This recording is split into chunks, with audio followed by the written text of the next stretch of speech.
ನಾನು ಕಷ್ಟಪಟ್ಟು ವ್ಲಾಗ್ಸ್ ಮಾಡೋದಕ್ಕೂ ಒಂದು ಸಾರ್ಥಕ ಅನ್ಸೋದು ಯಾವಾಗ ಗೊತ್ತಾ, ನಮ್ಮನ್ನು ಯಾರಾದರೂ ರೆಕಗ್ನೈಸ್ ಮಾಡಿ ಮಾತಾಡಿದಾಗ. ಇವತ್ತು ಸ್ಯಾಟರ್ಡೆ ಸಿಟಿಗೆ ಹೋಗೋಣ ಅಂತ ಹೋಗ್ತಿದ್ವಿ. ನನ್ನನ್ನು ನೋಡಿ ಒಬ್ಬರು, ನೀವು ಇನ್ಸ್ಟಾದಲ್ಲಿ ರೀಲ್ಸ್ ಮಾಡ್ತೀರಾ ಅಲ್ವಾ, ನೋಡ್ತೀನಿ ತುಂಬ ಚೆನ್ನಾಗಿ ಮಾಡ್ತೀರಾ ಅಂತ ಹೇಳಿ ಮಾತಾಡ್ಸಿದ್ರು. ನನಗಂತೂ ತುಂಬಾ ಖುಷಿ ಆಯಿತು. ಆ್ಯಕ್ಚುಲಿ ನಾನು ಮಾಡೋದು ವ್ಲಾಗ್ಸು, ಕೆಲವೊಬ್ಬರು ಅದನ್ನು ರೀಲ್ಸ್ ಅಂತ ಅಂತಾರೆ. ಬಟ್ ಏನೋ ಒಂದು ಒಟ್ಟಲ್ಲಿ ನನ್ನ ರೆಕಗ್ನೈಸ್ ಮಾಡಿ ಮಾತಾಡಿಸಿದ್ದು ತುಂಬಾ ಖುಷಿ ಆಯಿತು. ಅಕಸ್ಮಾತು ಈ ರೀಲ್ನ ನೀವು ನೋಡ್ತಾ ಇದ್ದರೆ ನನಗೆ ಆಯ್ ಅಂತ ಕಮೆಂಟ್ ಮಾಡಿ ಅಥವಾ ಪರ್ಸ್ನಲ್ ಆಗಿ DM ಮಾಡಿ, ನಾನು ಖಂಡಿತವಾಗ್ಲೂ ರಿಪ್ಲೈ ಮಾಡ್ತೀನಿ. ನನಗಂತೂ ತುಂಬಾ ಖುಷಿ ಆಯಿತು. ಥ್ಯಾಂಕ್ ಯು ನನ್ನ ರೆಕಗ್ನೈಸ್ ಮಾಡಿ ಮಾತಾಡಿದ್ದಕ್ಕೆ. ಇನ್ನು ಸಿಟಿಗೆ ಹೋದ್ಮೇಲೆ ನಾವು ಮೊದಲು ಹೋಗಿದ್ದು ಸುಮಂಗಲಿಗೆ. ಆ ಒಂದು ಸ್ಯಾರಿನ ತೊಗೊಳ್ಳೋಣ ಅಂತ ಅಂದ್ಕೊಂಡೆ, ಬಟ್ ನನ್ನ ಸ್ಕಿನ್ ಟೋನ್ಗೆ ಅದು ಅಡ್ಜಸ್ಟ್ ಆಗುತ್ತೆ ಅಂತ ಅನ್ನಿಸ್ಲಿಲ್ಲ, ಹಾಗಾಗಿ ತಗೊಳ್ಳಿಲ್ಲ.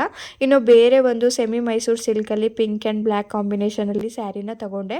ಸ್ಯಾರಿ ತೊಗೊಳ್ಳೋವಂಥ ಬ್ಯುಸಿಯಲ್ಲಿ ನಾನು ಅದನ್ನು ರೆಕಾರ್ಡೇ ಮಾಡಲಿಲ್ಲ. ಸೊ ಖಂಡಿತವಾಗ್ಲೂ ನಾನು ಫಂಕ್ಷನ್ಗೆ ಹೋಗೋಷ್ಟರಲ್ಲಿ ಅಥವಾ ಫಂಕ್ಷನ್ಗೆ ಹೋಗೋ ರೀಲ್ಸ್ ಹಾಕಿದ್ರೆ ಖಂಡಿತವಾಗ್ಲೂ ನಾನು ಅದನ್ನು ನಿಮ್ಮ ಜೊತೆ ಶೇರ್ ಮಾಡ್ತೀನಿ. ಇದಾಗಿತ್ತು ನನ್ನ ಇವತ್ತಿನ mini blog. Thank you for watching.